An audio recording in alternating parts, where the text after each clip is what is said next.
La révolution numérique, la transformation digitale, deux termes de plus en plus employés à notre époque, vous le savez, et dans notre pays, très engagé à tirer profit des mutations de nombreux secteurs, notamment le secteur industriel. Mais face à ces bouleversements, nombreux sont ceux qui s'interrogent sur les effets néfastes qui pourraient en découler sur l'économie, les relations sociales, la santé ou les emplois. Pour y voir plus clair et comprendre ce qui nous attend demain, je reçois aujourd'hui deux invités aux visions opposées. Guy Mamoumani, coprésident du groupe Open et auteur du livre L'Apocalypse numérique n'aura pas lieu aux éditions de l'Observatoire. Bonjour. Bonjour. Et Olivier Babot, économiste, fondateur de l'Institut Sapiens et auteur de l'essai Le nouveau désordre numérique ou comment le digital fait exploser les inégalités aux éditions Buchet-Chastel. Bonjour à vous. Bonjour. Alors, rien que par les titres de vos ouvrages, on a un premier aperçu de vos positions sur le sujet. Je vous propose dans un premier temps d'évoquer l'aspect économique. La révolution numérique est perçue pour certains comme un formidable levier de croissance. Dans la crise qu'on traverse, on remarque l'importance du digital, que ce soit dans le télétravail, le commerce en ligne ou les livraisons de repas à domicile. Je pense à ce qu'on a vécu pendant le confinement. On s'inquiète pourtant qu'il supprime des emplois, creuse le fossé des inégalités dans ce secteur. Alors, Guy Mamoumani, on a l'impression que ce sont quand même les plus avantagés qui profitent du numérique. Je ne suis pas d'accord du tout. Ça, c'est justement la position d'Olivier. Bon, d'abord, je voudrais dire une chose, c'est que j'ai lu avec beaucoup d'attention son livre et qu'il est vraiment bien écrit. Bon, donc c'est un livre de qualité. Oui. Mais alors, c'est une vision absolument apocalyptique du numérique, c'est le cas de le dire. Alors, concernant ce que vous venez de dire, ce qui est très très important, moi je crois qu'au contraire, le numérique, crée des opportunités. D'ailleurs, je le dis dans le livre, on le voit, et Erwan Tison, qui est un collègue, l'a écrit aussi dans son livre, les pays qui sont les plus robotisés sont ceux qui ont le moins de chômage. Et en fait, je sais que c'est un peu contre-intuitif. Bien sûr que le numérique supprime des emplois en premier jet, comme ça, mais il redonne une compétitivité, une performance aux entreprises, en particulier l'industrie. Je sais que Vu d'ailleurs est très sensible à ces questions sur la transformation numérique de l'industrie, qui vont permettre de recréer beaucoup plus d'emplois que ceux qu'ils suppriment. Oui, mais pour enclencher le virage à 360 de la transformation digitale, les petites et moyennes entreprises, elles ont besoin, ça engendre beaucoup de coûts et elles sont parfois face à des problèmes et elles peuvent couler, périr avec cette transformation numérique. C'est absolument exact et c'est pour ça que j'ai fait ce livre, c'est-à-dire que c'est justement pour anticiper cette transformation, cette révolution. Et comment ? En acculturant, en formant, en éduquant. Et il est très important que les chefs d'entreprise comprennent les enjeux. Alors bien sûr, comme le dit Olivier, on pourrait lui dire c'est trop tard, c'est fini, ils vont disparaître parce que les dés sont jetés. Je ne le crois pas. Je pense que c'est notre futur, nous pouvons le construire nous-mêmes et nous avons là notre avenir entre nos mains, et en particulier pour les chefs d'entreprise. Olivier, est-ce que vous pensez que la pandémie a rendu l'économie dépendante de la technologie ? La pandémie a accéléré des mouvements qui existaient déjà. Je voudrais vous remercier de votre invitation. Merci à Guy qui a été un peu à l'initiative de cette, non pas une confrontation, mais plutôt, j'ai envie de dire, cette conversation au sens d'échange. Et d'ailleurs, c'est intéressant parce qu'on ne se rejoint pas sur le diagnostic, mais on se rejoint sur les solutions. Oui. En général, c'est le contraire dans les débats, donc c'est assez exceptionnel parce que, évidemment, sur le diagnostic de l'éducation, je suis à 100%. D'ailleurs, j'ai apprécié ta conclusion. Oui, c'est la seule chose que j'ai appréciée. À la limite, si on se rejoint sur les solutions, finalement, tant pis qu'on n'ait pas le même diagnostic. Apocalypse en grec, ça veut dire dévoilement, découvrement, et je crois que c'est ce qui est en train de se passer. D'ailleurs, crisis, ça veut dire jugement aussi. C'est l'idée de discernement. Et en fait, on est en train de voir quels sont les effets de la révolution numérique, de ces différents mécanismes. C'est ce que j'essaye d'expliquer dans le livre. L'effet de polarisation sociale, il est malheureusement assez visible. C'est ce que les économistes et les sociologues appellent l'effet Matthieu. C'est Merton qui appelait ça l'effet Matthieu. L'idée, c'est, vous savez, la phrase de Saint Matthieu, à celui qui l'a, on lui donnera encore plus, il aura en abondance. À celui qui n'a pas, on lui ôtera même ce qu'il a. Il y a cet effet de bipolarisation. Les études montrent que entre ceux qui sont formés et qui bénéficient en effet de l'extraordinaire effet de levier du numérique, il y a une croissance de la valeur ajoutée que vous apportez et de la technicité, avec aussi une exigence assez forte du point de vue cognitif dans ce monde qui naît. Et de l'autre côté, des gens qui ne sont pas connectés, vous avez 17% des jeunes Français qui sont classés dans la catégorie des NEET, Not in Employment Education or Training. Donc c'est des gens qui aujourd'hui en fait ont très peu peu de perspective, ces gens-là sont de plus en plus éloignés. Les gens qui sont dans l'électronisme sont de plus en plus à la marge. On a beaucoup de mal à traiter cet électronisme. Depuis 2010, le taux d'emploi des jeunes qui ne sont pas formés, des jeunes de moins de 30 ans qui ne sont pas formés, a baissé de 10 points. C'est-à-dire que des gens qui sont exclus du marché du travail. Alors évidemment, la réponse tout de suite, c'est mais il ne faut pas baisser les bras. C'est-à-dire qu'on ne peut pas dire de toute façon il n'y a rien à faire. Parce que tous ces jeunes qui arrivent dans la vie année après année, il faut les former. Et moi j'en veux énormément à un système éducatif qui est encore d'une telle inertie qu'il est fait pour le monde d'hier et pas pour le monde d'aujourd'hui. Et donc j'appelle à une révolution. Je pense que probablement Guy est d'accord sur cette idée. Il faut faire une révolution de la formation pour arrêter de laisser tous ces gens-là sur le bas-côté. Guy, vous êtes d'accord? Non seulement je suis d'accord, mais en fait moi je suis praticien de cela. C'est pour ça que je me suis insurgé contre les messages de ton livre. C'est qu'en fait, les messages de ton livre découragent. Alors que moi je travaille par exemple avec la grande école du numérique. Des gens comme Simplon, Webforce 3, je suis parrain de promotion à Sarcelles, à Cergy, où justement les gens dont tu parles, nous les récupérons. Je dis nous. Je veux être humble. Ils les récupèrent, je les aide, mais ils les récupèrent. Et ce sont des gens qui, au contraire, sans le numérique, seraient exclus. C'est ça que je veux passer comme message.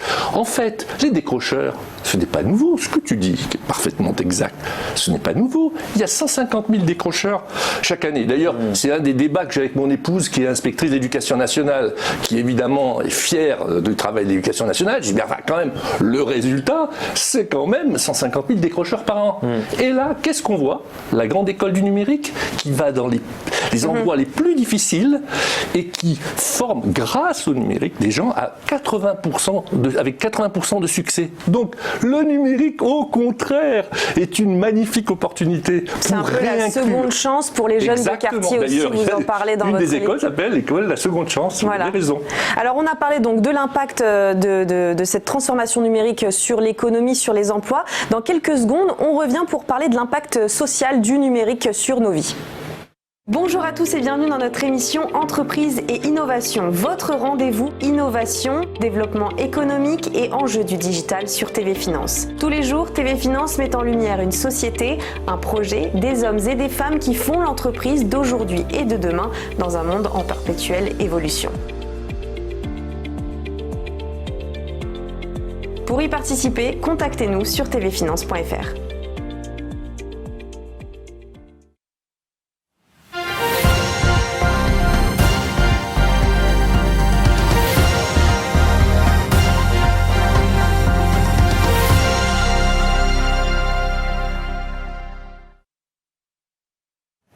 De retour dans le grand débat pour évoquer maintenant l'impact du digital dans nos vies, nos relations avec nos semblables qui sont transformées depuis de nombreuses années maintenant. Et quand on parle du numérique, certains entendent toujours informatique, robots et déshumanisation. Guy Mamoumani, vous dites le numérique n'est plus un monde parallèle où nous nous rendons de temps en temps. Désormais, nous sommes dans le numérique et le numérique est en nous. Ça fait quand même un peu peur cette phrase. Non, pas du tout. Mais écoutez, on l'a vu pendant la crise. C'est-à-dire que qu'aurait été notre pays s'il n'y avait pas eu le numérique? On a vu des écoles pouvoir fonctionner grâce au numérique. On a vu la télémédecine exploser. Et juste pour contredire et finalement te tendre une perche, ça va on a permis la création de liens familiaux, de liens sociaux au cours de cette crise sanitaire. Des grands-parents qui pouvaient parler à leurs petits-enfants alors qu'ils auraient été complètement isolés. Donc le numérique a été, alors là je te rejoins, un catalyseur de la transformation numérique, mais dans le bon sens, puisqu'il a permis de continuer à fonctionner. Mais en contrepartie, il y a eu des effets néfastes, j'imagine que vous voulez parler. Moi, je pense à la hausse de la désinformation, les fake news, etc. Absolument. Évidemment, je crois que la question, c'est pas d'être technophobe ou technophile. Je crois que d'ailleurs, je suis premier à défendre la 5G, par exemple, pour la télémédecine et pour ces choses-là. Je plaide absolument pas pour une amichisation du monde, puisque maintenant, ça y est, désormais, on l'utilisait avant le président, pour tout dire, cette expression des amiches, mais on va pas dire la techno d'aujourd'hui ou d'il y a 10 ans ou d'il y a 20 ans, c'était la bonne et on s'arrête. Non. L'idée, c'est qu'il faut continuer à accueillir ce qui qui arrive de technologie, mais l'accueillir avec discernement, parce que la technologie est un formidable serviteur, mais un extrêmement mauvais maître. Et toute la question est, est-ce que on n'est pas en train de changer notre façon de penser à travers Internet? On sait qu'on ne lit que 18% d'un texte sur le numérique, un texte sur un écran, que notre rapport aux écrans est en train de changer notre façon de penser, notre façon de mémoriser, et aussi nos rapports sociaux. Tout à l'heure, on aurait pu faire évoquer l'idée qu'on passe d'une société en losange à une société en sablier, une société d'ailleurs qui se traduit en effet par une baisse des inégalités interpays, mais une augmentation des inégalités intra-pays, à l'intérieur des pays, qui se traduit aussi par des séparations physiques et des séparations sociales de plus en plus fortes, et avec beaucoup d'études là-dessus. Il est tout à fait évident aujourd'hui que le numérique a aussi cet effet d'éloignement paradoxal, même s'il nous met en relation, il nous éloigne et il crée surtout un désordre, un chaos informationnel, et chaos, ça en grec ça veut dire grand ouvert en fait, hein, un chaos informationnel qui fait qu'on pourrait peut-être représenter l'efficacité de l'information avec une courbe en cloche, c'est-à-dire que la quantité, vous savez, en abscisse, et puis en ordonnée, vous avez la qualité de la diffusion. On a une courbe en cloche. Moyen-Âge, Antiquité, très peu de gens ont l'information et elle est très peu diffusée. À partir de Gutenberg, explosion, ça permet notamment, alors en partie probablement un petit peu avant, d'ailleurs la Renaissance avait commencé, grâce aussi à la grande peste du XIVe siècle, et puis évidemment la Réforme. Et puis aujourd'hui, explosion de l'information est tellement disponible qu'on ne sait plus quelle est la bonne. Et qu'en effet, ce à quoi on assiste, c'est un affaiblissement dramatique de la démocratie, une explosion du débat, une incapacité du débat, une violence de plus en plus grande. En fait, on attendait Grouchy et c'était Blücher qui est arrivé. C'est-à-dire qu'on a attendu enfin l'épanouissement du débat public, et c'est exactement au contraire qu'on assiste. Les fake news et les croyances absurdes renforcées et complotistes par les qui sont renforcées et qui n'ont jamais autant explosé par l'effet de catalyseur qu'il y a autour des croyances les plus Alors c'est ce que j'ai adoré dans le livre d'Olivier. C'est les parallèles avec l'histoire. Exactement. J'adore, c'est formidable. Il y a toute ça. vraiment, il a une culture extraordinaire et vraiment ça. Mais alors, comment dire, il est très loin de la réalité. Ton histoire d'écran, mais tu sais, malheureusement, j'ai plus de 60 ans, mais moi je me rappelle, quand j'avais 20 ans, on ne parlait que de ça avec la télévision. Oh, les pauvres enfants qui passaient leur vie devant la télévision, et maintenant on dit la même chose. Oh, les pauvres enfants qui passent leur vie devant leurs écrans. Mais non, c'est aux parents de jouer le rôle d'éducation. Tout ce que tu dis qui sont des travers du numérique, c'est une mauvaise utilisation du numérique, mais on n'est pas en cause.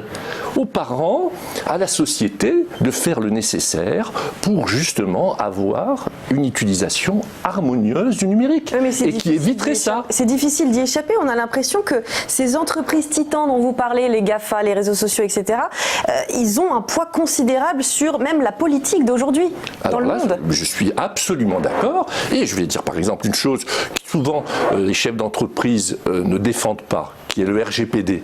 Eh bien moi je trouve que c'est une très bonne chose. Voilà, parce que ça va dans le sens d'une régulation, d'une utilisation modérée, d'une utilisation contrôlée. Mais si on faisait une éducation depuis le plus jeune âge au numérique. Et d'ailleurs, je veux rendre hommage à Jean-Michel Blanquer qui a mis par exemple le coding à l'école depuis l'école primaire. Et d'ailleurs, je raconte dans mon livre des tas d'anecdotes sur mon expérience de professeur de mathématiques dans l'utilisation de l'informatique, puisque déjà, il y a 40 ans, on le faisait. Eh bien, plus on formerait, plus on éduquerait, plus on aurait des utilisateurs responsables qui ne seraient pas victimes justement de ces grandes entreprises. Un exemple, si vous comprenez ce qu'est une donnée, si vous comprenez ce qu'est un algorithme, tout de suite vous comprenez pourquoi Facebook est gratuit. Donc, et là, du coup, vous vous dites, ah, si je suis le produit, je vais faire attention à ce que j'y écris, je vais faire attention à la façon dont il m'utilise. Par exemple, moi, je ne suis pas sur Facebook. Voilà, tout simplement, parce que je n'ai pas envie d'être victime de cela. C'est un choix, quoi. C'est un choix responsable, mais à écouter, et c'est ça le principal reproche que je fais au livre, à écouter Olivier, on a l'impression que les dés sont jetés, que c'est fini, et c'est là, et vraiment, et d'ailleurs je crois que c'est ce que je dis dans le livre, en diabolisant le futur, on condamne le présent, et c'est exactement ce que tu passes comme message dans ton livre, et moi c'est le message inverse que je veux passer. Vous savez ce que disait Gramsci, il faut avoir le pessimisme de la raison, mais l'optimisme de la volonté. Mais c'est vraiment ce que j'essaie d'avoir dans le livre. Et encore une fois, c'est amusant parce qu'on n'a pas l'air d'être d'accord sur le diagnostic, mais on est totalement d'accord sur les solutions. Parce que l'appel à la discipline vis-à-vis des écrans, parce que l'effet néfaste des écrans sur le développement des enfants, ça y est, il est médicalement, on le connaît. Je veux dire, il y a des choses qui ont été faites là-dessus, on commence à le savoir. La télévision, en effet, est très mauvaise. Et ce que dit Guy, c'est que, ce que tu soulignes bien, c'est que malheureusement, qui est capable aujourd'hui de se discipliner face au numérique? Nous-mêmes, on a du mal un petit peu. Et tu parles bien des parents qui vont être là pour intervenir, pour essayer de doser le passage ou l'entrée petit à petit des écrans. Il y a un apprentissage au numérique qui se fait. Malheureusement, il y a beaucoup de parents qui ne sont pas capables de le faire et que les chiffres montrent que l'électronisme est énorme. Qu'il y a beaucoup de gens aujourd'hui qui, malheureusement, ne savent pas aller chercher une information sur Internet et qui probablement se laissent prendre dans la bulle cognitive extrêmement facilement, dans la machine à laver du n'importe quoi, qui fait que quand vous tapez vaccin sur Amazon, vous avez d'abord 3 bouquins anti-vaccins qui arrivent. Et donc vous commencez là-dedans, vous êtes de bonne foi et vous partez dans la machine à laver cognitive et puis ça y est, vous êtes complètement perdu. Et malheureusement, c'est pas un livre, je dis pas que les dés sont jetés, je dis qu'il faut ouvrir les yeux sur les difficultés aujourd'hui qui sont en train de se passer et sur ce qu'on est en train de voir physiquement dans la violence qui monte dans le débat public. Pour moi, c'est la conséquence des désordres informationnels. Et alors, heureusement, on est totalement d'accord sur la solution. Il faut une éducation au numérique. Il faut exactement comme il y a une éducation physique sur gérer son corps à l'ère où les calories sont quasiment gratuites, disponibles en permanence, et notre cerveau n'arrête pas de nous dire vas-y, prends-en, parce qu'il était fait pour être chasseur-cueilleur et qu'à cette époque-là, les calories étaient hyper rares et donc on a été calibré pour aller chercher la calorie et en particulier le sucre qui était quasiment introuvable. Alors qu'on est à une époque où il y a Walmart. Bon, et c'est la même chose pour le numérique.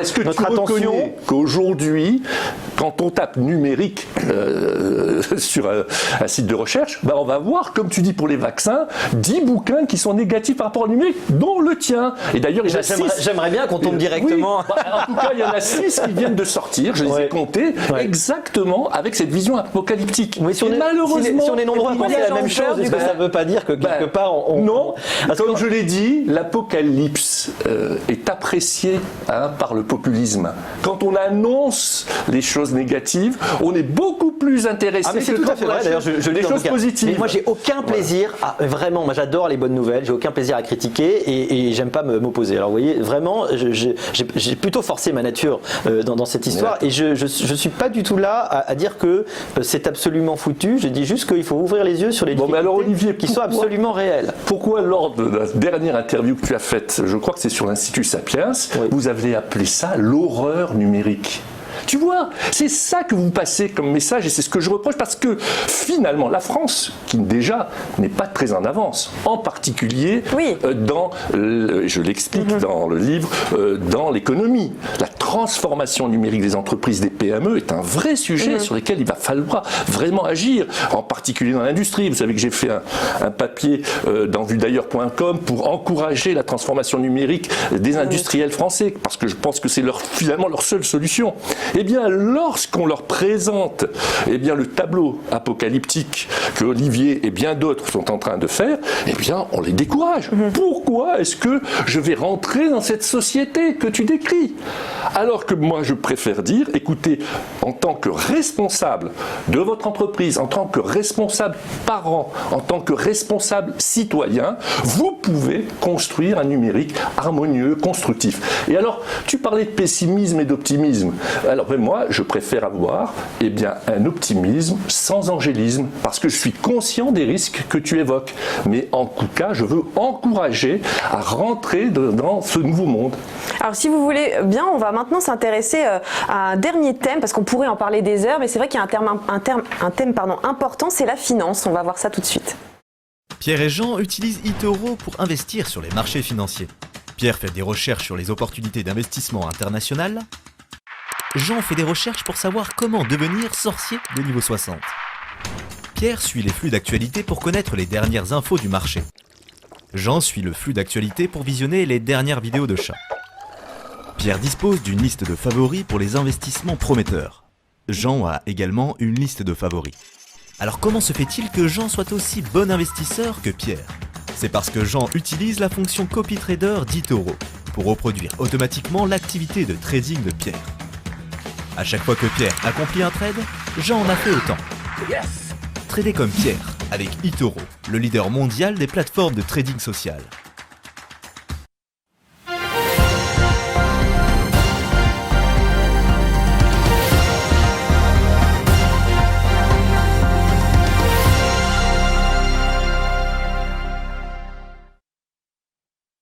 Dernier thème de ce débat, la finance, un secteur en totale mutation actuellement. Expliquez-nous, Olivier Babot, comment, selon vous, la finance peut évoluer avec les nouveaux outils digitaux? La finance, c'est comme beaucoup de secteurs, est en train de connaître probablement une opération de concentration qui est liée à la fameuse loi de Metcalfe. La loi de Metcalfe, vous savez, c'est l'utilité d'un réseau est égale au carré du nombre d'utilisateurs. Et c'est pas un professeur de mathématiques, évidemment, que je vais apprendre ça. Ce qui, d'un point de vue stratégique, crée ce terrible effet du gagnant prend tout. C'est-à-dire que vous avez un effet cliquet de la domination et du succès. Plus vous êtes gros, plus vous allez attirer des clients, des partenaires, et plus vous allez pouvoir obtenir cette position extraordinaire d'intermédiaire absolu entre l'offre et la demande, capable de rançonner le passage dans un sens comme dans l'autre. C'est exactement ce que, par exemple, une plateforme comme Google, ou d'ailleurs ce que pourra être aussi Netflix. Au bout d'un moment, vous allez avoir intérêt, ou Uber, vous allez devenir naturellement une sorte de monopole naturel qui fait que vous allez transformer l'ensemble de l'économie en des vassaux des néo-féodaux que vous êtes. Et on parlait de beaucoup de bouquins qui sont sortis au même moment. C'est très étonnant, il y a plusieurs aux États-Unis, au moment où j'avais déjà écrit mon livre, des gens qui parlaient, un livre, c'est Kotkin, qui s'appelle The Neo-Féodalism, pardon pour l'accent, mais c'est bien ça, le néo-féodalisme. Il parle de néo-féodalisme pour expliquer cette société où le gagnant prend tout et où la concentration est inouïe. Et alors, juste pour donner un chiffre, on sait qu'aujourd'hui, évidemment, Apple, c'est plus que la capitalisation boursière que tout le CAC 40, que vous prenez la capitalisation boursière des sociétés de la tech US, c'est supérieur à toutes les capitalisations boursières européennes. Cet effet de concentration de la valeur, il est absolument inouï. C'est-à-dire, on l'a absolument jamais vu. Et pour donner juste une idée historique rigolote, au XVIe siècle, début du XVIe siècle, le banquier Fugger, Jacob Fugger, qui était réputé être le plus riche du monde, son patrimoine, c'était 177 000 ans de travail d'un ouvrier. Aujourd'hui, Jeff Bezos, c'est 10,3 millions d'années. Guy, selon vous, il y a quand même beaucoup d'avantages à tous ces nouveaux outils. Je pense à l'intelligence artificielle dans la finance, la blockchain, les néobanques. Quels sont les avantages? Absolument. Alors bon, je suis d'accord avec les éléments que vient de donner Olivier, bien sûr. Mais là, on est dans la macro. En plus, je pense que ce sont des choses qui évolueront parce que moi, j'ai connu des tas de monopoles qui ont existé. Je pense que ça changera aussi. Mais moi, ce que je vois, c'est d'ailleurs, ma société là, a travaillé avec une association de directeurs financiers, c'est que le numérique, comme vous l'avez dit, la blockchain, l'intelligence artificielle, donne de nouveaux outils de performance aux entreprises. Et ça, c'est quelque chose d'extraordinaire parce que finalement, qu'est-ce que nous souhaitons? Nous souhaitons que notre économie se développe, nous souhaitons pouvoir créer des emplois, nous souhaitons pouvoir avoir une belle croissance. Eh bien, cet outil dans la finance donne un levier formidable à des directeurs financiers qui ont vraiment besoin aujourd'hui d'améliorer les performances de leurs entreprises. Et c'est le cas, très naturellement, très pragmatiquement. Mais est-ce qu'on pourrait réapprendre à vivre sans tous ces outils digitaux, à votre avis? C'est une utopie? Non, mais je ne crois pas que ce soit un objectif. Surtout, vous pouvez toujours partir au milieu de la forêt et essayer d'y vivre. On se rendra compte rapidement, vraiment, je vais dans le sens de Guy, mais que la technologie apporte des choses extraordinaires. On n'a pas envie de vivre en dehors de ses capacités parce que ça va de pair aussi avec le progrès scientifique, avec le progrès médical. Et si on vit aussi longtemps, aussi en bonne santé et qu'on est capable d'avoir accès à un confort dont n'aurait même pas rêvé Louis XIV. La vie de Louis XIV, en vrai, c'était dur. C'était extrêmement dur. On ne se rend pas compte combien, il faudrait de temps en temps qu'on se rende compte combien la technologie nous apporte de confort. Mais attention, ce confort n'est donné à un prix, au prix d'une exigence aujourd'hui cognitive, une exigence sur nous-mêmes, une exigence sur le tissu social, sur notre rapport aux autres, qui est plus grande que jamais. Simone Veil disait l'attention, c'est la forme la plus pure de la générosité. Attention à ne pas nous laisser, par exemple, capter cette attention par les objets et continuons à ne pas oublier qu'il y a des choses vraiment importantes qu'à travers la société et les autres. Excusez-moi, mais Olivier, qu'est-ce que j'aurais aimé voir ça dans ton livre? Mais absolument pas. Tu ne parles pas de ces progrès scientifiques, de l'apport dans la santé. Parce que c'est tellement évident. Et puis. Alors, excuse-moi.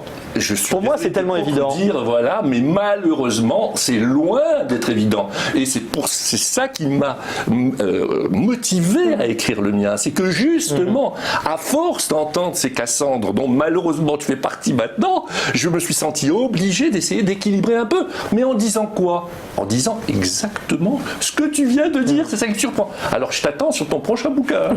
On verra. Alors, si on prend un sujet plus particulier, l'arrivée de la 5G, c'est un sujet qui divise énormément. J'imagine que vous avez suivi le bras de fer entre le gouvernement et les opposants qui fait rage depuis quelques semaines. Jacques Attali, on l'a vu dans le JT de Vue d'ailleurs tout à l'heure, il parle d'un formidable outil de productivité économique qui pourrait relancer l'industrie en France. Est-ce que vous êtes d'accord avec ça? Ah mais totalement. Pour moi, il n'y a pas de débat. D'ailleurs, l'OMS, pour dire les choses très clairement et fermer une porte, a dit qu'il n'y avait pas de problème avec les ondes électromagnétiques. Donc ça, ce sont des fake news, c'est du délire. Voilà, les gens se plaignent souvent avant qu'on ait branché l'antenne au-dessus de leur immeuble. Donc il n'y a pas de problème de ce côté-là. Maintenant, voyons l'avantage. L'avantage, il est réel parce que la 5G, pour bien comprendre, c'est pas juste la 4G dopée. C'est complètement autre chose. J'ai écrit un papier qui dit que c'est comme le vaccin. C'est vraiment une innovation extraordinaire qui va pouvoir développer l'Internet des objets. L'Internet des objets, c'est pour voir une chose extrêmement concrète. C'est par exemple le maintien à domicile des personnes âgées, la télémédecine évidemment, c'est les voitures autonomes qui vont permettre de désenclaver les territoires, et c'est la gestion de l'énergie, l'économie de l'énergie. On peut pas faire l'économie de ce truc-là. Pour le coup, on peut pas dire que la France va devenir une enclave amiche. C'est pas possible. Ce serait du suicide. D'ailleurs, Monaco est déjà connecté. Et je crois qu'il y a 120 000 abonnés déjà. Non, est-ce que c'est 120 000 ou 120 millions en Chine? Et peut-être que tu sais ça, Guy. Mais en fait, la 5G, elle est déjà présente. On ne peut pas en faire l'économie. Je crois que dans 5 ans, ça paraîtra un débat totalement délirant. Mais si les gens s'y opposent, s'ils sont très anxieux et si la France est un petit peu en retard dans le numérique, c'est pas parce qu'il y a un problème de leadership ou qu'il n'y a pas assez d'experts pour nous parler justement de tous ces sujets? Tout d'abord, je voudrais dire que je suis bouche bée de ce que vient de dire Olivier. Vraiment, moi, alors j'ai rien à ajouter. Oui. C'est exactement tout. Oui, on aurait pu penser que vous seriez contre cette avancée. Mais oui, mon cher. Je suis pas technophobe. Mais... je suis pour la technologie, je l'adore, je l'utilise. Il faut juste être en train de regarder quels mécanismes ils sont en train de porter sur l'économie, la société et la politique. Voilà, c'est ça l'objet de mon bouquin. Mais par ailleurs, il faut l'accueillir et l'utiliser avec lucidité. La remarque d'Éléonore vient exactement dans la cohérence de ton livre. On s'attendrait, après tout ce que tu as décrit, à ce que tu sois aussi contre la 5G. C'est là où tu commets une erreur de message. Et pour répondre à votre question, vous m'avez dit... Problème de leadership. Pourquoi justement la 5G? Mais à cause d'eux. Qu'est-ce que vous voulez que je vous dise? Ils sont des dizaines à nous prévoir l'apocalypse. Ils influencent le public. Et d'ailleurs, c'est toute la journée qu'on a une vision négative du numérique. Alors quand la 5G arrive, vous avez tous ces... on va s'appuyer sur tous ces messages pour expliquer les risques que l'on peut avoir. Et d'ailleurs, ce n'est pas nouveau. Sur la 4G, il y avait déjà des gens qui expliquaient que voilà, et on peut remonter comme ça dans l'histoire. Hein. Je raconte d'ailleurs, je me suis appuyé sur une phrase de Nicolas Bouzou là, qui racontait que l'empereur Tibère, hein, c'est pas hier ça. Hein. Bon là, je vais faire un peu mon Olivier Babot là. Hein. Donc l'empereur Tibère finalement avait lancé une industrie du verre, et puis il y a eu un ouvrier qui a inventé le verre incassable. On était au 1er siècle après Jésus-Christ. Il a inventé le verre incassable. Et l'empereur Tibère, qu'est-ce qu'il a fait? Il l'a condamné à mort. Parce que évidemment, qu'est-ce qu'il a dit? C'est de l'innovation. On va plus pouvoir avoir d'emploi et je vais avoir des embêtements. Donc je tue le mec comme ça. On va continuer dans l'ancien. Et en fait, ça marche pas comme ça. Donc le progrès est facteur d'évolution. C'est aussi un progrès social. Quoi qu'on en dise. Ah, vous avez perdu votre micro. Vous voyez, alors je m'emporte là. Quoi qu'on en dise, le progrès. Tu m'entends? Alors voilà, il faut juste le clipser sur votre veste. Attendez, je vous... Je connais la parole. Mais justement, en tout cas, le gouvernement qui est en place, il est très impliqué là-dedans. Il y a 7 milliards d'euros qui vont être injectés dans ce secteur. Le président de la République a insisté sur le fait que la nation était une nation digitale. Est-ce que vous êtes d'accord avec ça aujourd'hui? Ce serait bien qu'on le devienne réellement. Très souvent, les hommes politiques ont l'impression que leurs énoncés sont performatifs, c'est-à-dire qu'il suffit de dire pour que les choses soient. Et malheureusement, c'est en général un peu plus compliqué. Le problème du progrès aujourd'hui, c'est que les conséquences du progrès à travers le numérique nourrissent la régression ou vont contre le progrès, ou vont contre la diffusion du progrès. Donc, pour moi, la réticence à la 5G, c'est précisément l'incompréhension source de ce chaos informationnel qui est nourri par Internet et auquel on doit trouver des solutions. Donc je dis par exemple, et c'est très optimiste, c'est de la lucidité, mais c'est de dire aujourd'hui, il faut arriver à re-hiérarchiser les informations. Il faut arriver à retrouver des canaux pour donner aux gens la bonne information pour qu'on arrête de raconter n'importe quoi sur la 5G, qui arrive au fait que même les hommes politiques eux-mêmes sont obligés de répondre aux trucs les plus délirants. Et donc on est au niveau zéro dans le débat économique et politique. Et donc cette baisse du niveau, d'ailleurs la baisse aussi du niveau général de nos décideurs politiques, c'est pour moi une des conséquences de ce désordre informationnel qu'il faut combattre puissamment pour arriver à avoir le meilleur de ces technologies que j'appelle de mes voeux. Je dirais, pour terminer, qu'on devrait aller de toute façon vers un numérique humaniste. C'était d'ailleurs ce que vous m'aviez dédicacé sur mon livre. Je vais rappeler votre livre, Guy Mamoumani, L'Apocalypse numérique n'aura pas lieu aux éditions de l'Observatoire, et Olivier Babot, Le nouveau désordre numérique ou comment le digital fait exploser les inégalités, aux éditions Buchet-Chastel. Merci beaucoup d'avoir participé à ce débat. Vous pourrez évidemment revoir ce débat en replay sur le site de vuedailleurs.com. À très vite.